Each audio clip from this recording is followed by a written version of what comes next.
क्या कोई पति प्यार में इतना पागल हो सकता है कि अरबपति होते हुए भी अपनी बीवी के यहाँ नौकर बनकर रहे और दिन रात अपनी सास, साले, साली और अपनी बीवी और यहाँ तक के घर के नौकरों तक की गाली खाए, जबकि वो उस पूरे परिवार को 1 सेकंड में खरीद सकता है। ऐसी क्या मजबूरी थी कि वो ये सब सहने को तैयार था? जानने के लिए सुनिए इंडिया की सबसे ज्यादा सुनी गई कहानी, वो भी फ्री।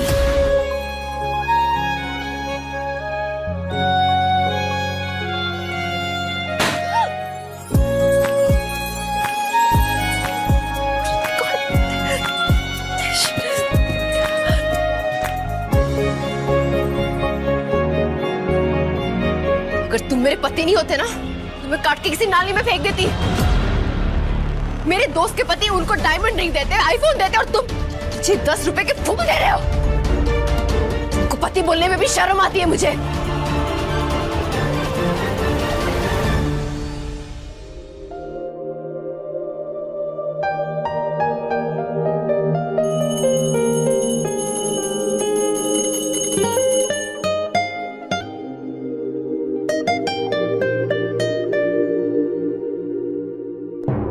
अनिका ने अपने पापा के कहने पर नक्श से शादी तो कर ली थी, मगर जब उसे पता चला कि उसका पति कोई अमीर बिजनेसमैन नहीं बल्कि झोपड़पट्टी में रहने वाला एक गरीब लड़का है, तो उसकी आंखें फटी की फटी रह गई।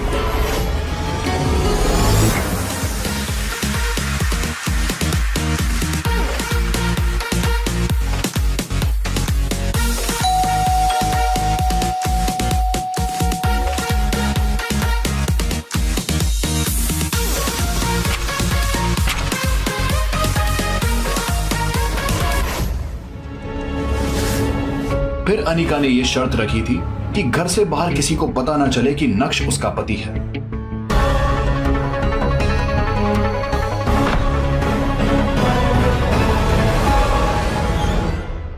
नक्श उस घर में घर जमाई बनकर रहता था, लेकिन वो सिर्फ एक नौकर ही था। सब उसे जलील करते रहते, ना तो उसे घर में ठीक से खाने को मिलता था, ना ही उसके लिए कोई कमरा था। कभी कालीन पर तो कभी वो कुत्तों के कमरे में सो जाता।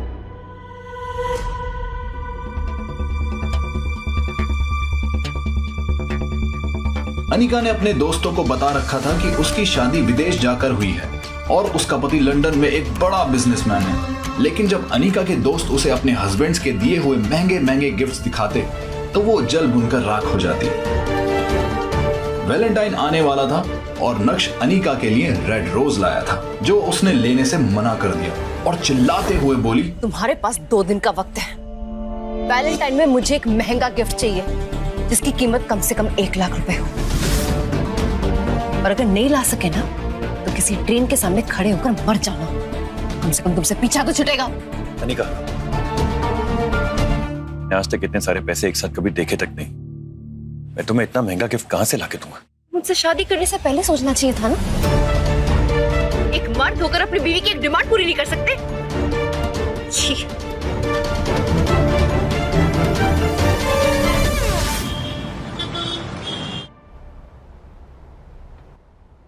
2 दिन बाद वैलेंटाइन के दिन नक्श अनिका के पास आया और उसे एक गिफ्ट बॉक्स दिया। अनिका ने बुरा सा मुंह बनाकर उस डब्बे को खोला और जैसे ही उसने अंदर का गिफ्ट देखा, उसके होश उड़ गए। ये तो जिमी शू सैंडल है। ये 10 लाख के आते हैं।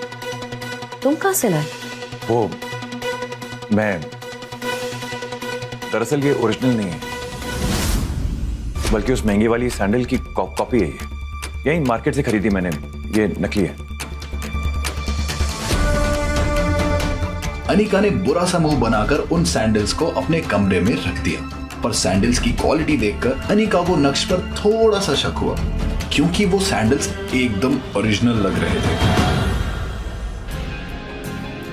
Hello ma'am. हाय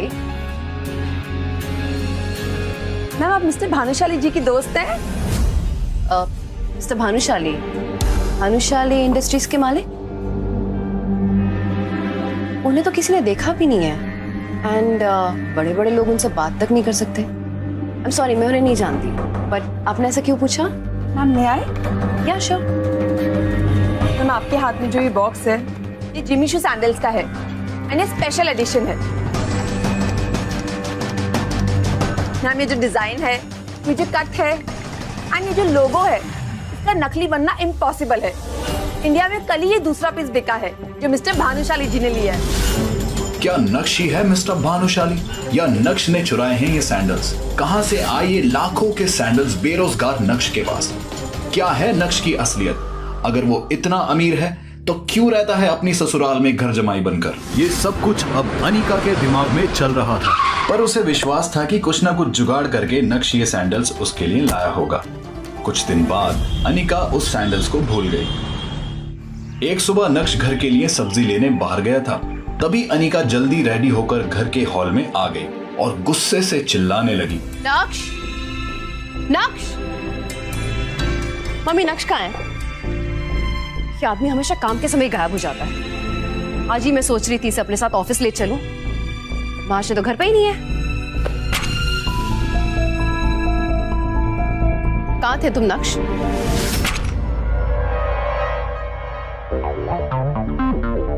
मैं तुम्हें आज एक आखिरी मौका दे रही हूँ, मेरे साथ ऑफिस चलो और कुछ काम करो। घर बैठे बैठे वैसे ही कामचोर हो गए हो तुम। खड़े खड़े मुंह क्या देख रहे हो? तुम्हारे कारण ऑलरेडी बहुत लेट हो चुका है। Get the files.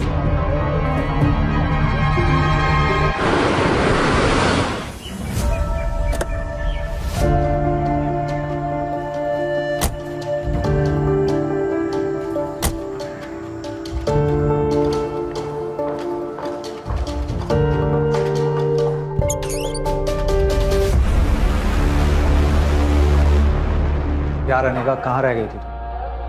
पता मैं पिछले 1 घंटे से तुम्हारा इंतजार कर रहा हूँ। यार आई एम सो सॉरी यार। एक्चुअली कुछ लोगों की वजह से मैं घर से निकलने में लेट हो गया।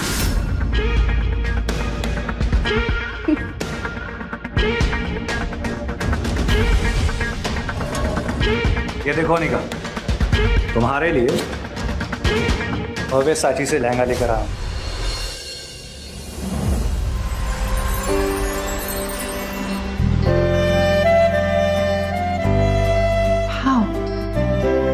वही लहंगा है जो दीपिका ने अपनी शादी में पहना था। तुम्हें अपनी फ्रेंड की शादी में जाना था ना? तो बस अब तुम यही पहनना। माय गॉड, कितना सुंदर लहंगा है ये। तुम ये मेरे लिए लाए हो? Thank you for the gift. Thank you. इसमें थैंक यू की क्या बात है? ये तुम्हारे सामने कुछ भी नहीं। मैंने अपने दोस्त से बोलकर सीधा इसे डिजाइन करवाया। ये पूरे 20 लाख की ड्रेस है।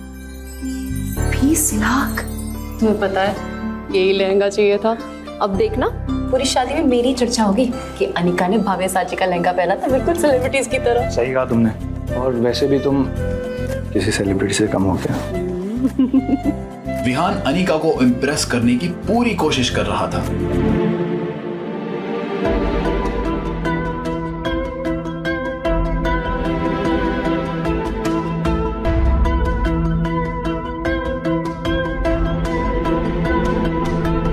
अनिका ये लहंगा नकली है, ओरिजिनल की कॉपी है। क्या क्या बकवास कर रहे हो तुम? और तेरी हालत देखकर तो ऐसा लग रहा है कि तेरे पास शर्ट खरीदने के भी पैसे नहीं है। और तूने कभी भव्य साची का नाम सुना है? इस लहंगे को तू नकली बता रहा है। ओरिजिनल में सिल्क यूज किया गया है और इसका डिजाइन भी थोड़ा डिफरेंट है। मटेरियल काफी हल्का यूज किया इसमें भव्य साची की स्पेलिंग में जो पहला लेटर है वो कैपिटल में लिखा है, जबकि ओरिजिनल में तो वो छोटा आता है। ऐसे नकली लहंगे मार्केट में 5-5 हजार रुपए के बिकते हैं। अनिका ने जब ध्यान से देखा तो वो सच में नकली लहंगा निकला, और ये देखकर विहान भी चुप हो गया और अपनी सफाई में कहने लगा, लगता है मेरे दोस्त ने मुझसे झूठ बोला है। मैं उसे छोड़ूंगा नहीं। मैंने तुम्हारे लिए ओरिजिनल भव्य साची का लहंगा मंगवाया था। मैं भला तुम्हें नकली लहंगा क्यों दूंगा?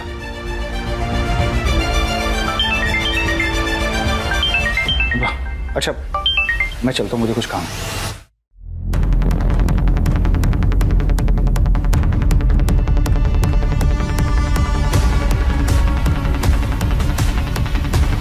अनिका, मैंने आज तक कभी तुम्हें कोई सलाह नहीं दी, लेकिन आज पहली बार कुछ कहना चाहता हूं। यह आदमी तुम्हें इंप्रेस करने के लिए नकली और सस्ते गिफ्ट दे रहा है। ऐसे आदमी से तो तुम्हें बात तक नहीं करनी चाहिए। और मैं तुमसे वादा करता हूं कि मैं तुम्हारे लिए एक्सपेंसिव और ब्रांडेड गिफ्ट लेकर आऊंगा। और उसके लिए मुझे चाहे जितनी भी मेहनत करनी पड़े मैं करूंगा। अपने दिल की बात अनीका के सामने रखने के बाद नक्श ने अनीका के जवाब का इंतजार भी नहीं किया और उसके कैबिन से बाहर निकल गया। 2.5 साल की शादी में पहली बार अनीका को ऐसा लगा कि नक्श उसकी फिक्र कर रहा है, उसे बुरे लोगों से बचा रहा है। नक्श का ये रूप देखकर अनीका चौंक गई थी। आज पहली बार अनीका के मन में ये सवाल उठा था, क्या नक्श को खुद से दूर रखकर मैंने कोई गलती तो नहीं की? ये क्या सोच रही हूँ मैं? विहान मेरा बिजनेस पार्टनर है, अमीर है, सक्सेसफुल है, बिजनेसमैन है, हमारी कंपनी का मेन इन्वेस्टर है। नक्श की इस हरकत की वजह से अगर विहान मेरी कंपनी से बैकआउट कर गया तो क्या होगा? नक्श की वजह से मैं इतने साल की मेहनत को जान नहीं दे सकती। मुझे नक्श की नहीं, विहान की जरूरत है। ऐसा सोचकर अनीका को नक्श पर और गुस्सा आने लगा। नक्श, ये क्या पागलपन है? तुम्हें किसने हक दिया कि तुम मुझे अपनी बेटों की सलाह दो? गलती कर दी तुम्हें यहाँ लाकर, चुपचाप यहाँ से निकल जाओ। इसलिए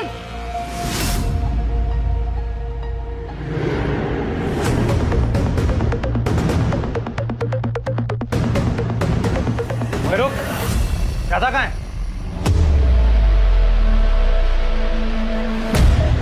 मुझे कब से आवाज दे रहा हूँ, सुनाई नहीं देता? बहरा है क्या? तूने मेरे ही सामने मेरे गिफ्ट का मजाक उड़ाया।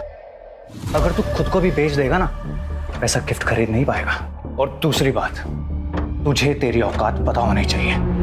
तू साला गरीब भिखारी, घर जमाई, मुझसे जबान लड़ाता है। नक्श अभी भी सबके सामने हंगामा करने के मूड में नहीं था, लेकिन जब कोई अपनी खामोशी का फायदा उठाने लगता है तो बोलना जरूरी हो जाता है। पहली बात, ये जो पीछे खड़ी है ना, ये बीवी है मेरी, इसलिए अच्छा होगा कि तू उससे दूर ही रहे। दूसरी बात, मेरी बीवी को तुझ जैसे इंसान से कुछ भी लेने की कोई जरूरत नहीं है, उसे मैं खुद ला कर दूंगा, इसलिए अपना ये ढोंगी दिखावा बंद कर। ना। तीसरी बात, जब औकात ना हो ना, चुप रहना चाहिए, समझा? इसी के साथ नक्श ने विहान को एक बाजू धकेला और ऑफिस से बाहर निकल गया। तमाशा खत्म होने के बाद अनीका भी ऑफिस के अंदर चली गई। अनीका गुस्से से आग बबूला हो रही थी। उसकी जलती आंखों के सामने सिर्फ नक्श का चेहरा घूम रहा था और वो जितना नक्श के बारे में सोच रही थी, उसका गुस्सा उतना ही बढ़ता जा रहा था।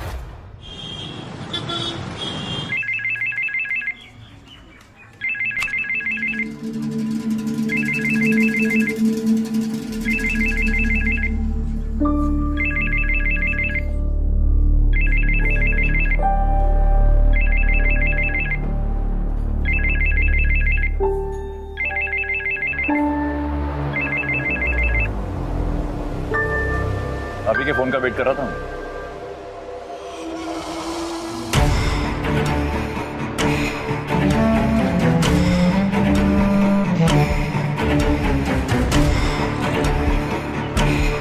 मुझे किसी से भी मिलने में कोई तकलीफ नहीं है, लेकिन आपको मेरी 2 शर्तें और पूरी करनी होगी। पहली तो यह कि मुझे आज के आज भव्यसाची का लहंगा चाहिए, जिसकी कीमत 1 करोड़ है। और दूसरी, वो शर्त मैं आपको मैसेज कर रहा हूं, ये शर्त भी उतनी ही खास है। और हाँ, याद रहे, काम जल्दी हो जाना चाहिए। फोन रखते ही नक्श ने देखा कि उसे एक एड्रेस आया था। वो एड्रेस गोल्डन पार्क सोसाइटी का था, जहां उसे मीटिंग करने जाना था।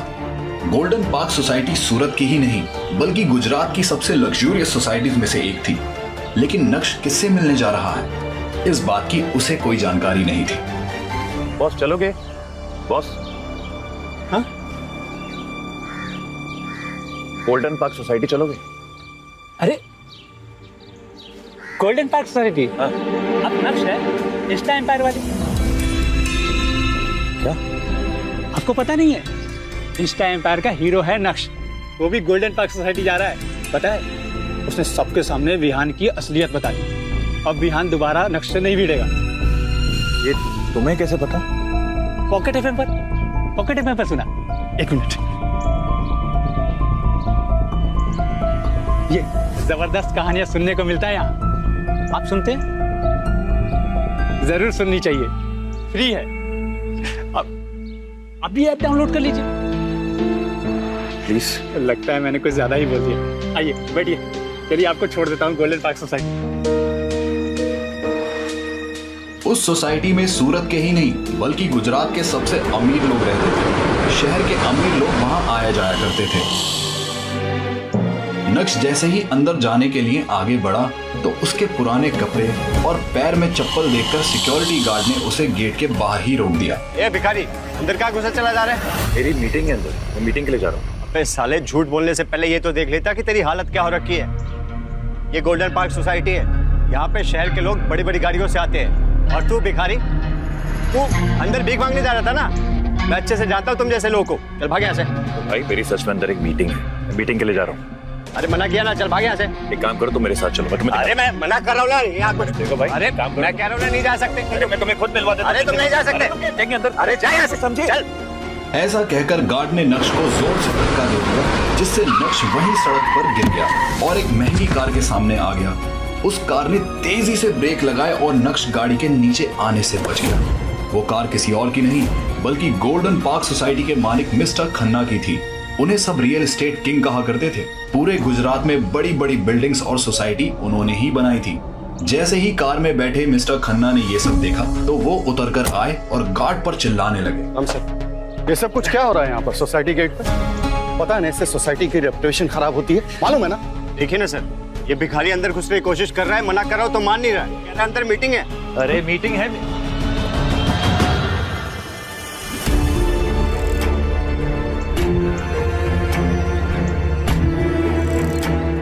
नक्श सर, आप? Mister Khanna? Sir I am so sorry, मुझे पता नहीं था कि आप हैं। नहीं तो मैं खुद चला था सर आपको लेने के लिए। अरे बेवकूफ, तुझे पता है ये कौन है? इनके सामने तुमने मेरी इज्जत खराब कर दी। अभी मैं तुझे नौकरी से निकालता हूँ इनके सामने। इसकी कोई जरूरत नहीं है मिस्टर खन्ना। वैसे भी मेरी हालत ही कुछ ऐसी है कि कोई भी देखेगा तो मुझे भिखारी ही समझेगा। It's not his fault. Okay, forgive him. Sir, लेकिन 4 साल पहले जब मैं आपसे मिला था यू वर एब्सोल्युटली फाइन। अभी ऐसा क्या हो गया? मिस्टर खन्ना, कुछ ऐसा हुआ है जिसके बारे में मैं आपको अभी कुछ नहीं बता सकता, पर जल्द सब कुछ बदल जाएगा। फिलहाल मेरी अंदर एक मीटिंग है जिसके लिए मैं जा रहा हूँ। I will see you soon. मैं आपको जल्दी मिलता हूँ। थैंक यू एंड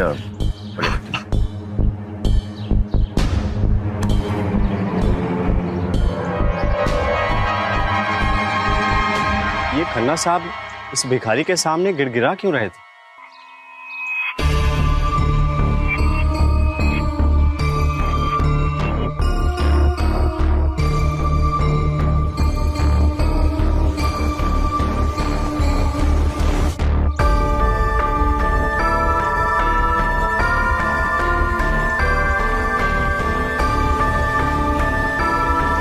तुमने मुझे पहले क्यों नहीं बताया कि मुझे इस इंसान के साथ मीटिंग करनी है? मैं इनके साथ कोई काम नहीं करूंगा। 200 करोड़ तो क्या, 20,000 की डील नहीं करूंगा इनके साथ में, समझे?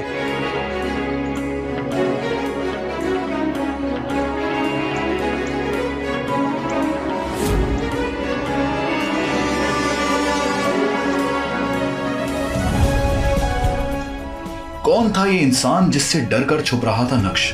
क्या नक्श सच में गरीब है? तो कैसे वो 200 करोड़ रुपए की डील कर रहा है? और अगर नक्श अमीर है तो क्यों वो रह रहा है गरीबों की तरह अपने ससुराल में? क्या होगा जब अनिका को पता चलेगी नक्श की हकीकत? आखिर क्यों इतनी बड़ी कंपनी के मालिक ने नक्श जैसे सेल्समैन से की इस तरह बात? क्या वो नक्श को कोई और समझ रहे थे या नक्श का था कोई सच जिससे थे सब अनजान? अगर हाँ तो क्या है वो सच? जानने के लिए सुनिए Insta Empire only on Pocket FM.